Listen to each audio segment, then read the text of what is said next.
Welcome again to Vegas Valley Treasures. My name is Kenneth. I am your host, your hand model, and the crazy Vegas Valley Treasure hunter. Self-proclaimed, of course, and what that means is I go out and buy pretty things and bring them home, and that gets me into trouble because I've got too many pretty things at home. I need to find them new homes. Uh, we're going to try something different today. Um, you've seen me go through and do some upcycling. I'm hoping that you've watched some videos and you've seen me do the unboxings.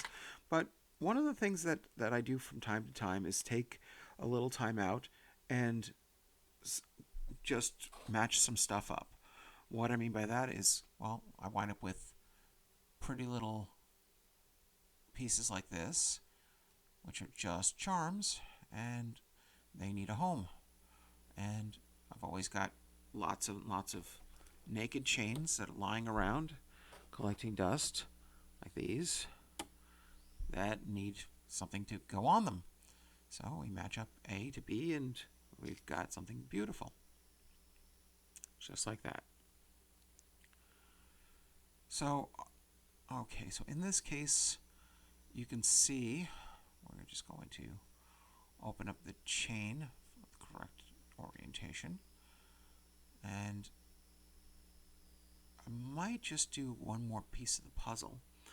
Uh, when you put a charm on a necklace, generally speaking, you want the opening for the whatever charm it is to be smaller than the ends of the chain so that the charm does not fall off the chain. And when you do that, you'll make your target audience, the owner of the new chain, much happier than if you left it to chance that the piece might fall off. One way to do that is to increase the size of the links at the end, or you can put the charm itself on something small enough so that it won't go over the existing jump rings and hooks at the end. In this case, we have a lovely little piece here, which is holding onto the charm. But what I'd like to do is replace that with a smaller jump ring that we can then attach to the chain itself. And by attach, I don't mean to put it through one of the links, but I prefer charms that float. So if I remove the piece here, I can go find myself a smaller ring and attach it to over the chain. So let's close the chain right now. And we'll go find a small jump ring. Something smaller than the jump ring I have here already, which is going to actually be very tiny, so we're going to have to go with the smallest size we have here.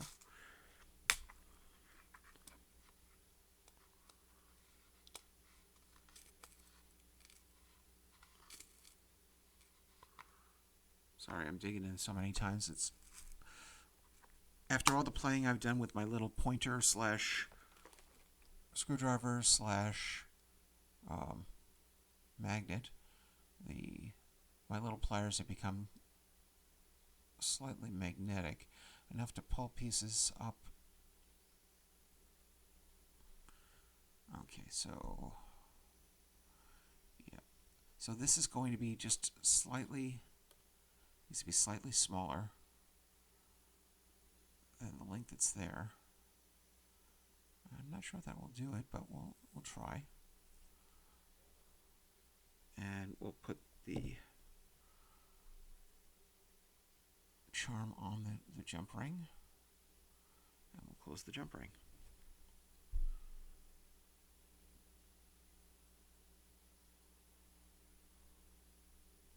Let's grab the second pair of pliers.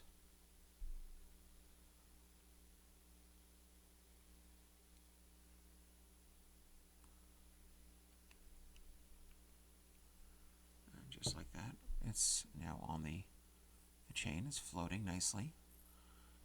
Now the only problem I have is that this ring here, I think it's still going to flow over this. So what I'm going to do is put a larger jump ring on the end so that it won't fall off. I know it seems counterintuitive, but there's more than one way to skin a cat, right? If I put a jump ring that's larger than the jump ring I just put on there, it won't be able to go over that jump ring. And it becomes a more secure piece because the charm won't be able to escape. See, so it's sitting on there and it sits on the end of the jump ring. It can't get past the jump ring and it can't get past the clasp, so it's relatively secure on the chain. And we wind up with a pretty piece. And we'll put this on a jewelry card. And it can go out to Grogu for sale.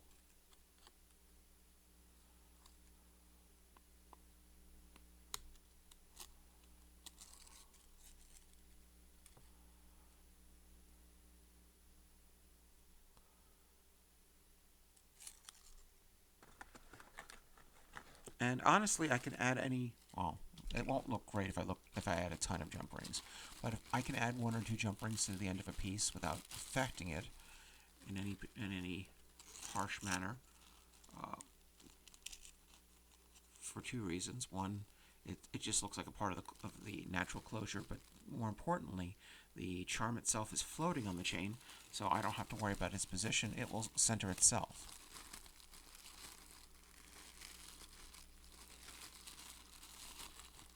And there it goes. Okay, so let's look at this piece. This is a little what was it, Big Boy Burger? I think that's what it is, inside of a piece of lucite or acrylic. So the harder part of this is going to be figuring out how to put this on a chain. If I grab my biggest jump ring, will it be big enough? Maybe. Maybe not. No. I'm going to have to come back to this piece. Or we can put this on its own piece of chain and then put that on a chain itself.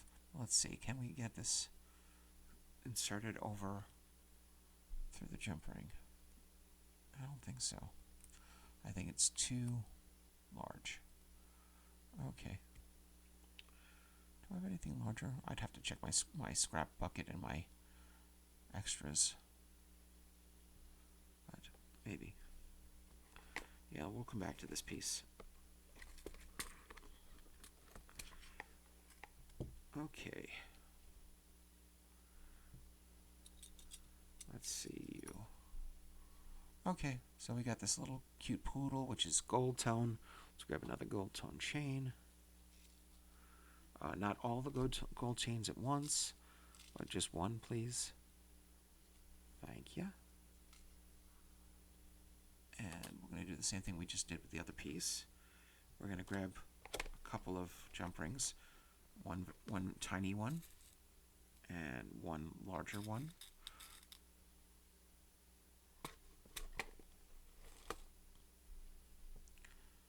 Okie dokie. So, by the way, you always want it so that the charm facing you with the hook, the clasp in your left hand. So, let's add the larger jump ring onto this side so that we can guarantee that the piece won't fall off. And we'll close the jump ring. Yeah, I want a little bit tighter closure there.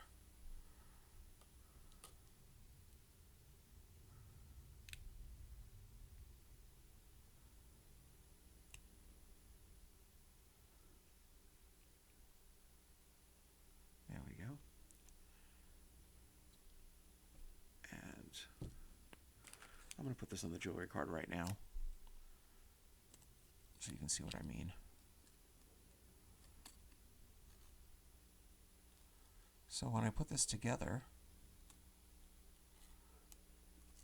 the front of the jewelry card will face the same direction as the charm when I get it on the chain.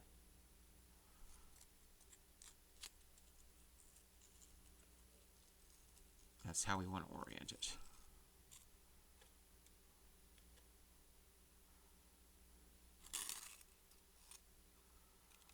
So this jewelry card's facing me, so the charm, when I put it on the piece, will be facing me. So it has to go like this. We need to keep that in mind while we're putting it together. Okay.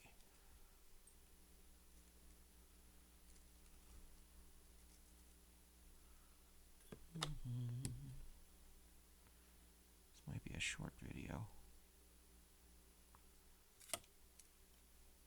Okay. Let's open up our jump ring.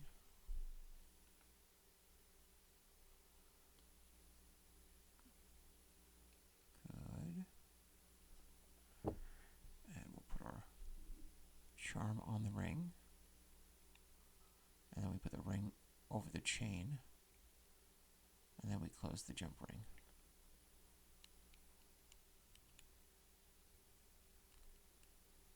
Come on. Let's see, did I have to open it up even further? I don't think so.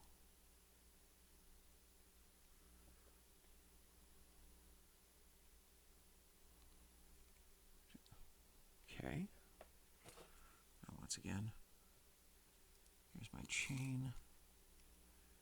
And I want this to be forward, so we're going to fade it in this way.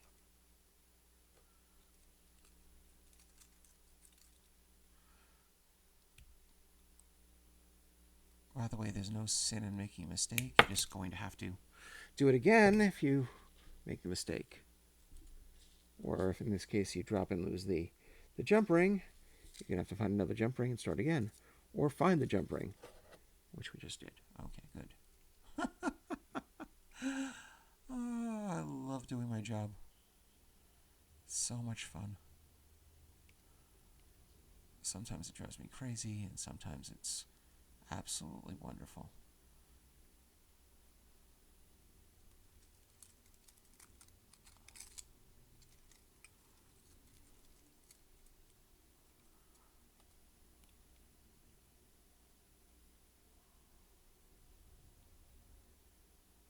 So hopefully you guys are having a good day out there in the internet. It's not for me to tell you to, but I can hope for the best, right?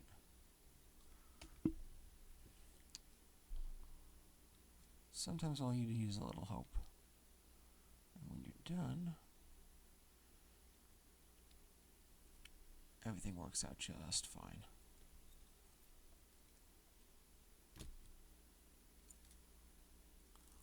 Like now.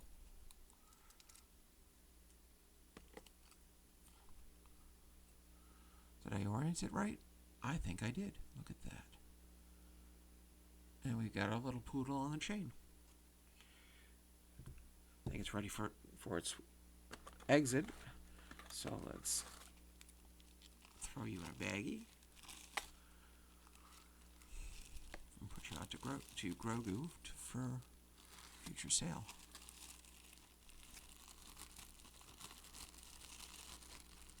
It's funny, I spoke with one of my friends today who absolutely loves dogs, but for her it's all about the Goldens. She wouldn't be interested in a poodle. I don't think I've ever seen a pendant for a golden in my collection yet. Or I would offer it up to her. Okay, let's see. It's a cute little heart. Let's add another chain to our... Oh, these are going to get tangled.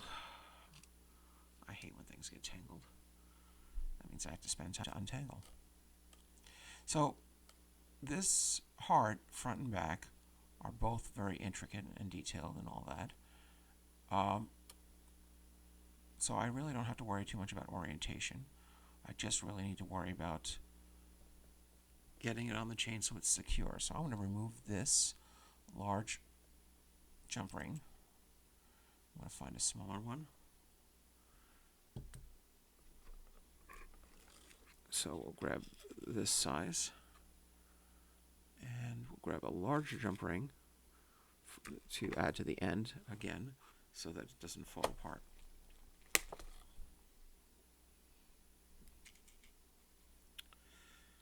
Okay.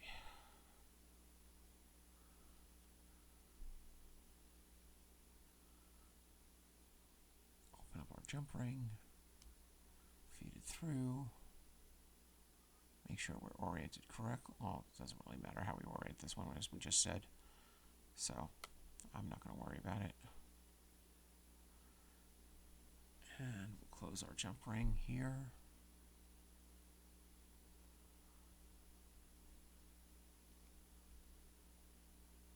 Oh, that's not good. I've got a little gap, and I don't like leaving behind gaps. Just inviting problems. Better, better. Okay. And we'll open up our chain here. We'll add an additional, the larger jump ring to the end of the chain. This also has the added benefit of making it easier to open and close the lobster clasp. It's easier to find the larger jump ring and actually close it on somebody's neck.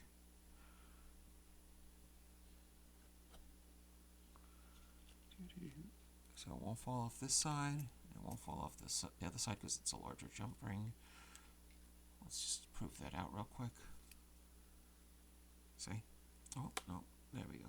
There's the end of the chain. So let's get this on a jewelry card and get it on its way. It feels like 2 jewelry cards. It is. 2 jewelry cards. Ha, ha, ha. One jewelry card. Ah, ah, ah. Two jewelry cards. Ah, ah. Sorry, I'm mimicking the count. I'm sorry, Count. But he never talks about jewelry cards. He's just talking about counting items. So I don't think they'll be too upset with me. Besides, I don't think enough people listen to me to worry about it. Oh, come on. Tell me this is a... There we go.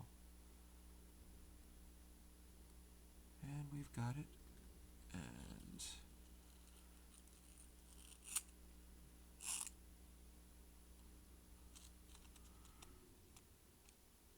one very lovely matched up pendant with chain. Charming. Ha ha ha. Okay, let's bag you up.